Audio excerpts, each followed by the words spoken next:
The massive alien ship appeared over New York without warning.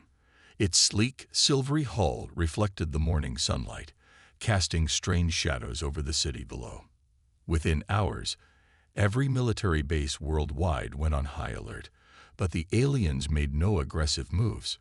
Captain James Walker stood at attention in the hastily prepared meeting room at the United Nations headquarters. As the head of Earth's UN Defense Force, he had been chosen to represent humanity in this historic first contact. His weathered hands rested on his holstered pistol, a habit from years of service. The alien delegation materialized in a flash of blue light. Their tall, elegant forms towered over the human representatives. The lead alien, Ambassador Val, wore flowing robes covered in strange symbols that seemed to shift and change. "We represent the Galactic Council," Ambassador Val announced, their translator converting the musical alien language into English. "We have come to welcome humanity into the greater galactic community." Walker noticed how the alien's eyes kept darting to the weapons carried by the human security team. There was something like amusement in those large purple eyes. "We are honored," Walker replied, following the diplomatic script prepared by Earth's governments. "Humanity looks forward to peaceful cooperation with the Galactic Council." Ambassador Val made a sound that the translator interpreted as laughter. "Yes, peaceful cooperation. Though we must address your primitive defense technologies." The alien gestured at Walker's sidearm. "Projectile weapons. How quaint. The Council hasn't seen such obsolete tools since the early ages of space travel." Walker kept his face neutral, but his jaw tightened. "Our weapons have served us well." Of course," Ambassador Val said, waving a long-fingered hand dismissively. "But to join the Council, you'll need to upgrade. Energy weapons are the standard. Your kinetic weapons would be useless against modern shield technology." The meeting continued for hours. The aliens showed off their energy weapons, creating impressive light shows that left scorch marks on the demonstration targets. Their shields flickered with rainbow colors as they deflected energy blasts. "You see," Ambassador Val said proudly. "Perfect defense. Perfect defense. This is modern warfare, though we rarely need it. The Council keeps peace across 27 systems." Walker watched carefully. Something about the alien shields caught his attention. When small pieces of debris from the demonstration hit them, the shields seemed to flicker differently than they did with energy weapons. He filed this observation away for later. The Council's terms were clear. Earth could join, but they would need to adopt Council technology standards. This included replacing most of their military equipment, especially their outdated projectile weapons. That evening, Walker sat in his office, staring at the preliminary membership agreement. His computer showed reports from weapons researchers already studying the alien technology. Something didn't feel right. The Council's insistence on removing human weapons seemed less about advancement and more about control. He picked up his phone and dialed a secure line to Major Tom Richards at the Advanced Weapons Research Facility. "Tom, keep the railgun project running. In fact, double the research team. But keep it quiet." Walker looked out his window at the alien ship still hovering over the city. "I don't trust our new friend's motivations." "Sir, the Council specifically said to stop kinetic weapons development," Richards replied. "The Council said a lot of things, Major, but they laughed at our guns. Nobody laughs at humanity's ability to defend itself." Walker's eyes narrowed. "And I saw something today. Their shields, they react differently to physical impacts. We might be primitive, but we're not stupid." "Understood, sir. We'll keep it silent." Walker ended the call and turned back to the agreement. Earth would play along, accept their energy weapons, and pretend to be the good primitive species learning from their betters. But humanity hadn't survived this long by giving up their advantages. Let the Council laugh. Walker had a feeling they wouldn't be laughing for long. The next day, Earth officially began the process of joining the Galactic Council. As Ambassador Val gave speeches about uplifting humanity to the stars, hidden facilities around the planet continued their work. In deep underground labs, Human engineers study both the new energy weapons and their own advanced ballistic technology. The Council thought they were teaching humanity. They didn't realize that humanity's greatest strength was learning lessons their teachers didn't intend to give. 6 months after first contact, Major Tom Richards stood in the new weapons integration facility, watching as human scientists worked alongside Council technicians. The massive room hummed with the sound of energy weapons being tested. Blue and green bolts of light struck targets at the far end of the range, leaving smoking holes in reinforced metal. "Impressive progress," said Inspector Reed, the Council's oversight officer. His silver skin gleamed under the facility's bright lights. "Though your people still waste time with those primitive projectile ranges in the basement." Richard smiled politely. "Old habits die hard, Inspector. Change takes time." The inspector made a dismissive gesture with his four-fingered hand. "The Council has guided many species through this transition. All learn that energy weapons are superior. Your bullets will soon be museum pieces." As soon as the inspector left, Richards entered a code into his tablet. A hidden door opened in the back wall. He descended 3 levels into a secured area that didn't appear on any official blueprints. Here, the sounds were different. The sharp crack of gunfire and the distinctive whine of experimental railguns. "How's Project Thunder coming along?" he asked Dr. Anna Miller, the lead weapons researcher. She looked up from a complicated array of equipment. "We've made a breakthrough. Watch this." On the test range, they set up a Council standard energy shield. Behind it stood a target dummy. Dr. Miller activated a sleek black weapon that looked nothing like the usual blocky Council designs. The railgun fired. There was barely any sound, just a soft whoosh of displaced air. The projectile passed through the shield like it wasn't there, hitting the target with devastating force. The shield didn't even flicker, Richards observed, eyes wide. "Exactly." Dr. Miller's eyes gleamed with excitement. "Council shields work by dispersing energy, but our new projectiles, they're too fast, too small. The shields can't react quickly enough." Richards studied the test data. "Can we scale this up?" "Already working on it. We've got plans for ship-mounted versions." Back upstairs, Richards attended the daily Council inspection. Ambassador Val had arrived to review Earth's progress personally.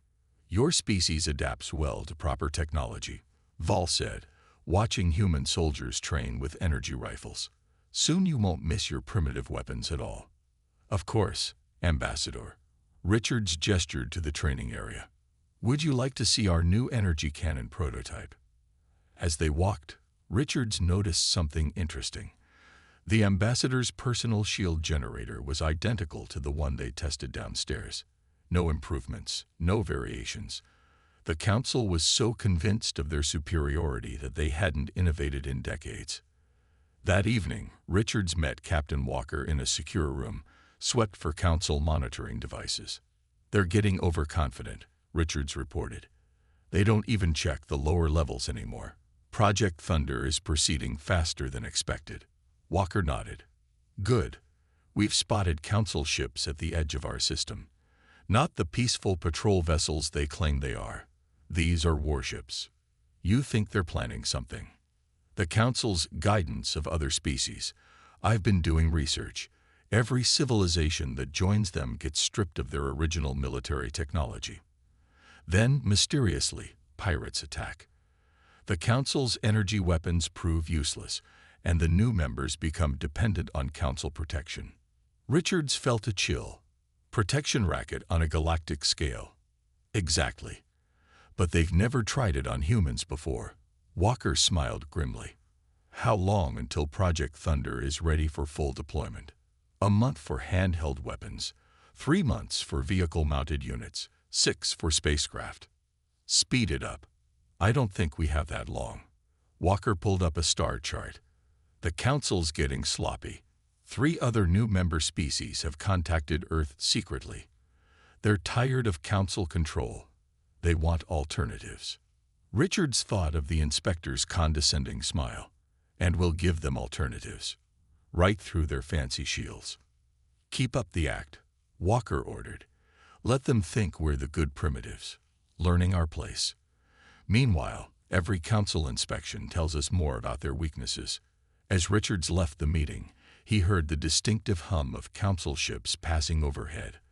They thought Earth was becoming dependent on their technology. Instead, humanity was learning exactly how to defeat it. The council's laughter would stop soon enough. The emergency alarm blared through the Mars colony's corridors.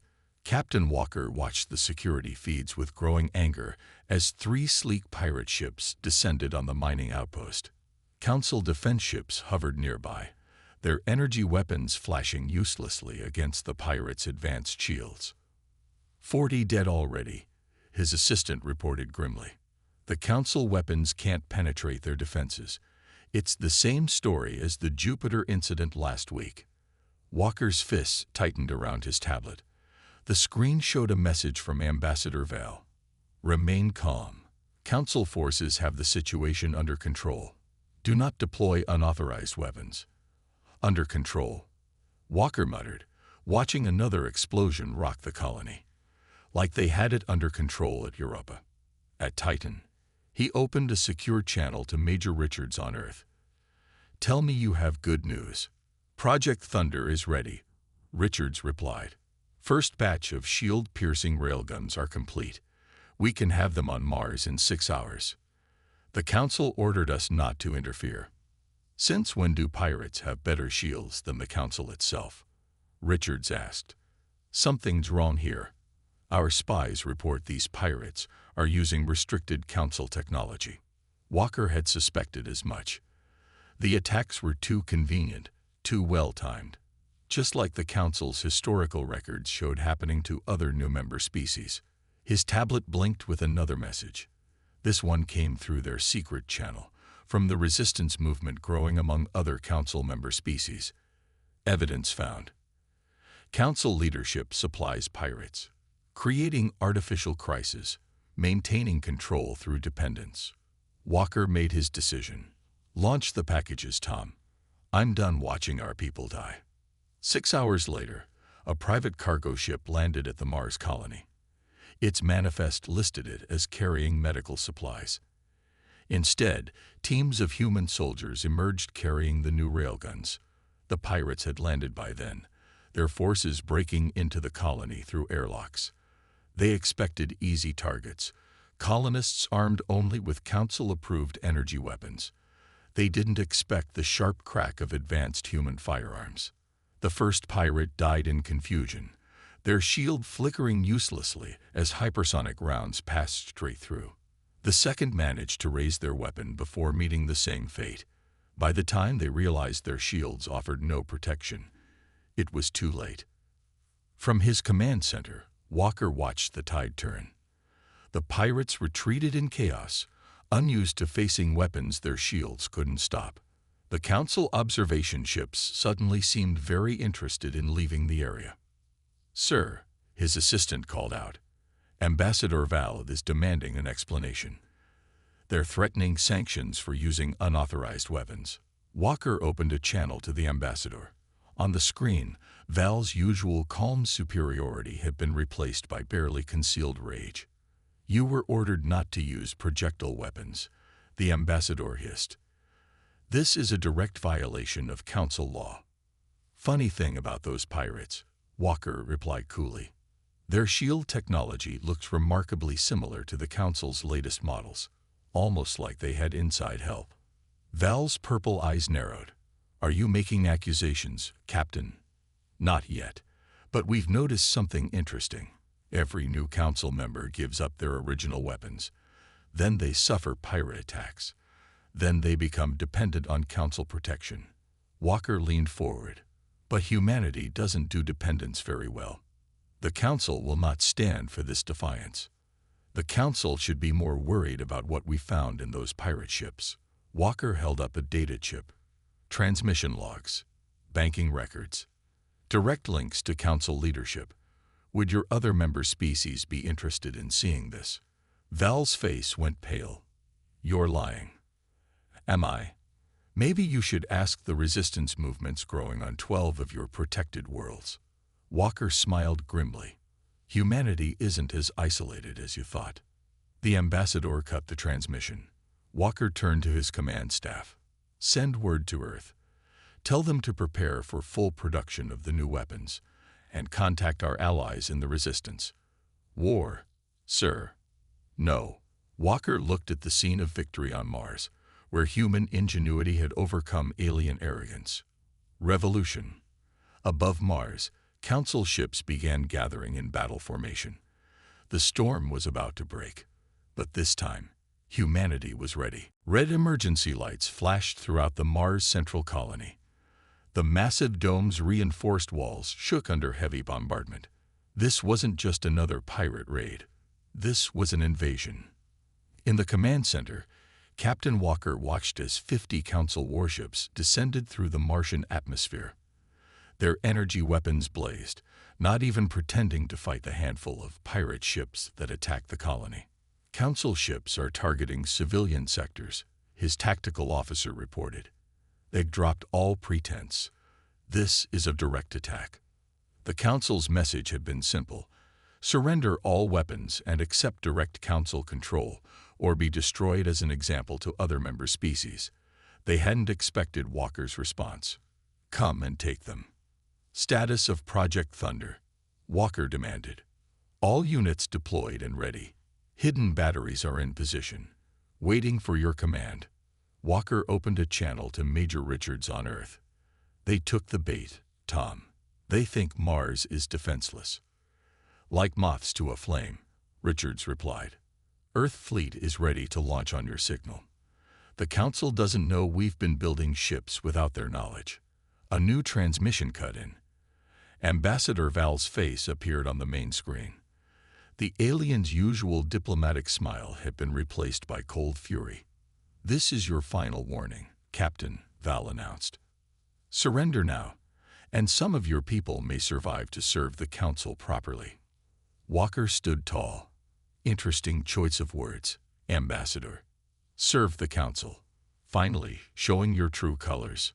You primitive fool. Did you think we became the dominant force in the galaxy through peace? Every species must learn its place, through force, if necessary. Humanity already knows its place, Walker replied. Let us show you. He cut the transmission and gave the order. All batteries, commence firing. Hidden doors in buildings, hills, and crater walls slid open. Advanced Railvin batteries emerged, their barrels gleaming in the Martian sunlight. The Council ships, arranged in perfect attack formation, never saw the danger until it was too late. The first volley of magnetically accelerated rounds tore through their shields like they weren't there. Council ships began exploding, their supposedly impenetrable defenses useless against human ingenuity. Energy shields failing. Val's panicked voice came through an open channel. Impossible. These are just primitive kinetic weapons. Primitive. Walker smiled grimly. Maybe you should have studied your history. Humanity didn't survive this long by being primitive. The space around Mars lit up as the hidden Earth fleet emerged from behind Phobos. The ships were smaller than Council vessels, but bristling with railguns and coilgun batteries. They opened fire, catching the Council fleet in a devastating crossfire. Council ships breaking formation. The tactical officer reported. They're trying to retreat. Don't let them. Walker opened a channel to Earth Command. Execute Phase 2. Across the solar system, hidden weapon platforms activated. The Council ships found their escape routes blocked by walls of hypersonic projectiles. Their energy weapons, designed to fight other energy weapons, proved nearly useless against the physical onslaught. In the chaos, Walker noticed other ships joining the fight. Vessels from the resistance movements of other Council member species. They had been waiting for this moment, this proof that the Council wasn't invincible. Ambassador Val, Walker broadcast on all channels. Your shields are down. Your ships are burning. Still think our weapons are primitive. The only response was static. Val's flagship had been one of the first to fall. As the battle wound down, Walker received messages from across human space. The Council's simultaneous attacks on other colonies had met the same fate. Humanity's hidden defenses had worked perfectly. "Sir," his assistant called out, "we're receiving transmissions from 20 other species. They want to know." She smiled. "They want to know where they can get our primitive weapons." Walker looked out at the debris of Council ships scattered across Mars' orbit. The Council's grip on the galaxy had been broken, not by their advanced energy weapons, but by humanity's determination to never give up their own way of fighting. "Tell them," he said, "that humanity is happy to share. After all, that's what civilized species do." The Council's grand chamber buzzed with angry voices. Representatives from dozens of species argued as news of the Mars battle spread across the galaxy. On the central display, images showed the wreckage of Council warships scattered across the red planet's orbit. Council leader Meridian stood at the high podium, trying to maintain order. "The human rebellion must be crushed. We cannot allow their primitive weapons to threaten our civilization." From his position at the speaker's platform, Captain Walker stayed calm. Earth had earned the right to address the Council after the battle, and he intended to make it count. "Primitive." He gestured to the battle footage.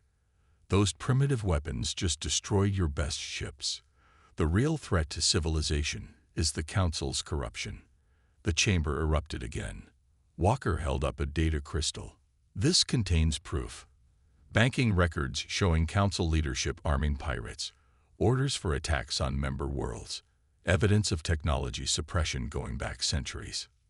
"Lies," Meridian shouted, but Walker could see the fear in the Council leader's eyes. "The humans speak truth," a new voice called out. Ambassador Trell of the Argon species stood up. "We found similar evidence. The Council has been keeping us weak, dependent on their protection." More representatives began standing. The Belerians, the Keks, the Moro, species that had all suffered mysterious pirate attacks after joining the Council, all forced to give up their original weapons, all told that Council technology was superior. "We trusted the Council," Trell continued. "Now we learn they orchestrated attacks on their own members, used our people's deaths to maintain control." Walker activated a secondary display, showing human weapons factories. "Earth is willing to share our technology, not just weapons. Everything we've developed. Unlike the Council, we believe in cooperation, not control." "You would arm the galaxy with guns," Meridian demanded. "Create chaos." "No," Walker replied. "We would give people choices. Let them decide how to defend themselves. Real peace comes from strength and mutual respect, not forced dependence." A delegation of Council security forces entered the chamber, but instead of supporting Meridian, they moved to surround the Council leadership. "What is the meaning of this?" Meridian demanded.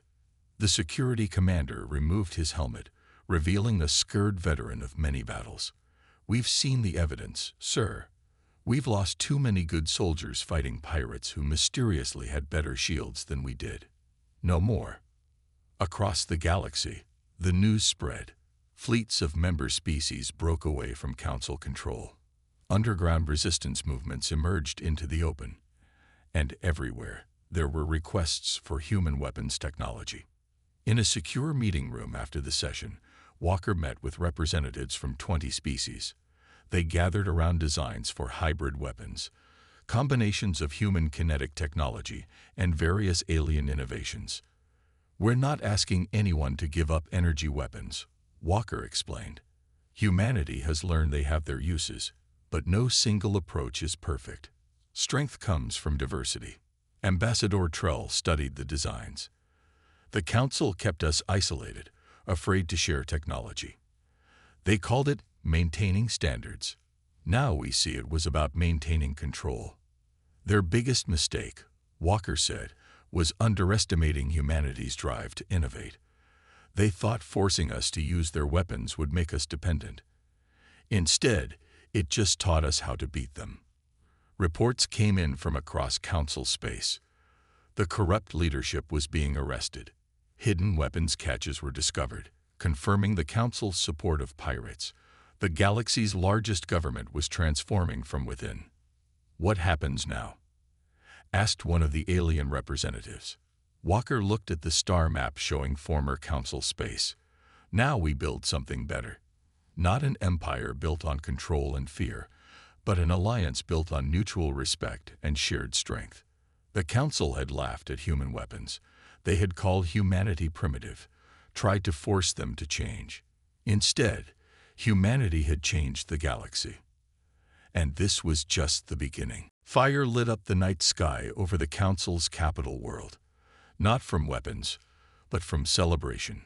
Crowds of different species filled the streets, cheering as the last Council loyalist ships surrendered to the combined fleet of the new Galactic Alliance. Major Richards watched from the command deck of Earth's newest warship, the Thunder. The vessel represented humanity's latest innovation, a perfect blend of human railgun technology and alien energy weapons. "Never thought I'd see something like this," his alien second-in-command said. Commander Vex of the former Council Defense Force had been one of the first to join the revolution. 20 species fighting together, sharing technology, making something new. Below them, the capital's main square filled with representatives from across the galaxy. The old council chamber, symbol of corruption and control, was being transformed into the Alliance Assembly Hall. "The council kept us apart for a reason," Richards replied. "They knew that if we worked together, shared our strengths, we'd be stronger than they could control." His console lit up with a message from Captain Walker, now Admiral Walker of the Alliance Fleet. "Status report. Last Loyalist stronghold surrendered an hour ago," Richards reported. "They couldn't handle our combined weapon systems. Turns out energy weapons and kinetic weapons work pretty well together.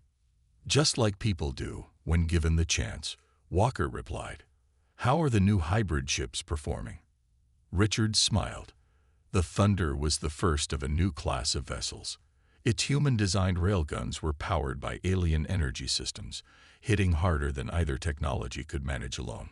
The shields combined physical armor with energy fields, making them nearly impenetrable. "Better than expected," he said. "The argon energy focusing systems make our railguns twice as powerful.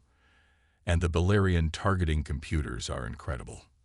On the surface, the celebration continued.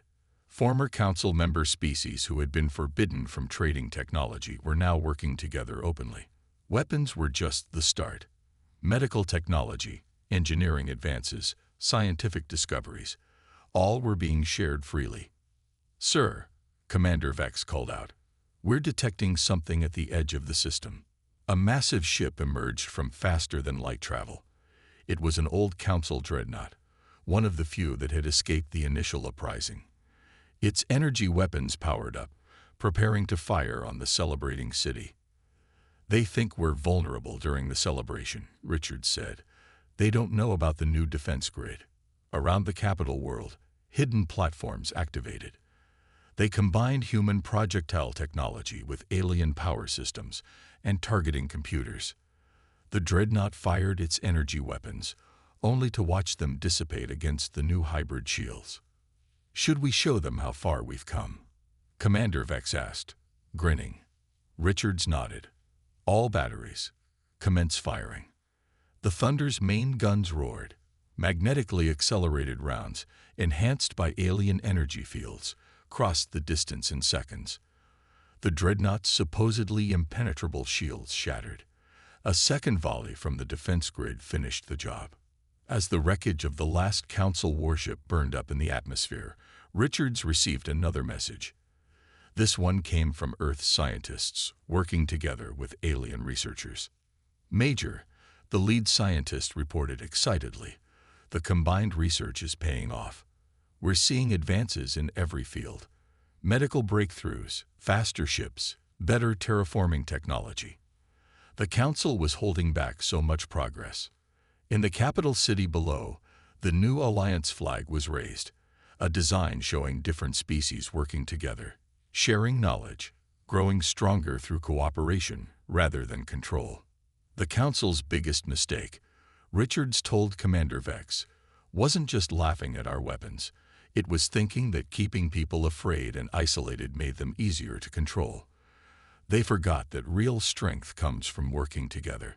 The revolution hadn't just changed who held power. It had changed how power itself worked in the galaxy. And it had all started because some aliens laughed at human guns. 5 years after the revolution, Admiral James Walker stood at the podium in the Alliance Assembly Hall. Behind him, the new symbol of the Galactic Alliance shone brightly, a design showing diverse species working together, surrounded by stars. 5 years ago, he addressed the gathered representatives. The council laughed at human weapons. They called us primitive. They tried to force us to abandon our ways. He paused, looking at the faces of dozens of different species. Today, we celebrate not just human innovation, but the power of diversity and cooperation. The chamber's main display showed images from across Alliance space. Hybrid ships patrolled trade routes, their combined human and alien technology keeping real pirates at bay. Research stations hosted scientists from all species, sharing discoveries freely. New colonies thrived under the protection of both kinetic and energy weapons. In the audience, Major Richards, now General Richards, sat beside Commander Vex, who had become one of his closest friends. They had just returned from overseeing the academy, where young officers from all species trained together, learning each other's strengths. The last council leader's trial ends today, Vex whispered. Hard to believe they kept power for so long. Richards nodded. Former council leader Meridian and his inner circle faced justice for centuries of corruption and orchestrated attacks. The evidence recovered from their secret archives had shocked the galaxy. Walker continued his speech. The Council's greatest failure wasn't their technology. It was their belief that strength comes from control and uniformity.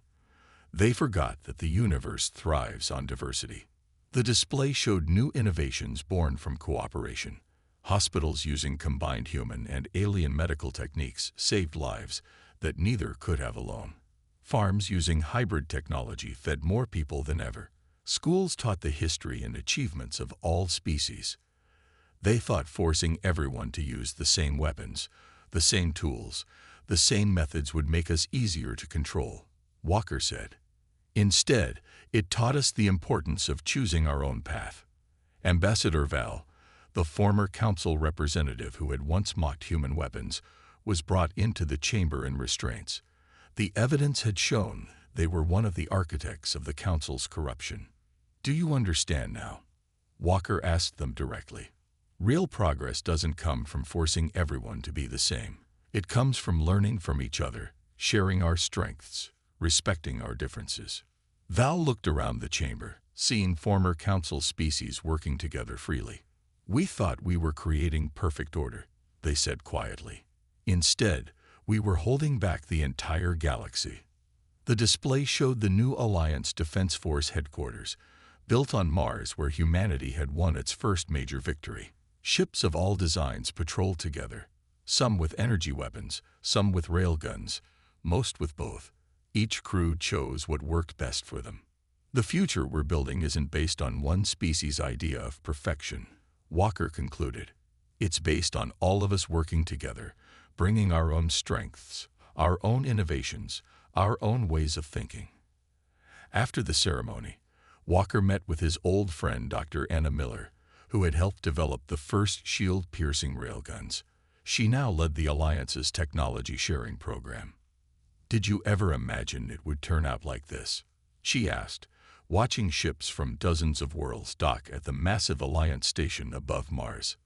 Walker smiled. Honestly, no, we just wanted to defend ourselves. But look what happened when people were finally free to work together. The station's observation deck offered a view of Earth rising over the Martian horizon. Human cities dotted the red planet's surface, their domes built with alien materials, protected by human weapons, powered by combined technology. They laughed at our guns, Walker said. But in the end, it wasn't about the weapons at all. It was about the human spirit, our drive to innovate, to overcome, to work together. And now that spirit is spreading across the stars. Somewhere in the galaxy, a new species was reaching for the stars. When they arrived, They would find not an empire built on control, but an alliance built on cooperation. And it had all started because some aliens made the mistake of laughing at human guns.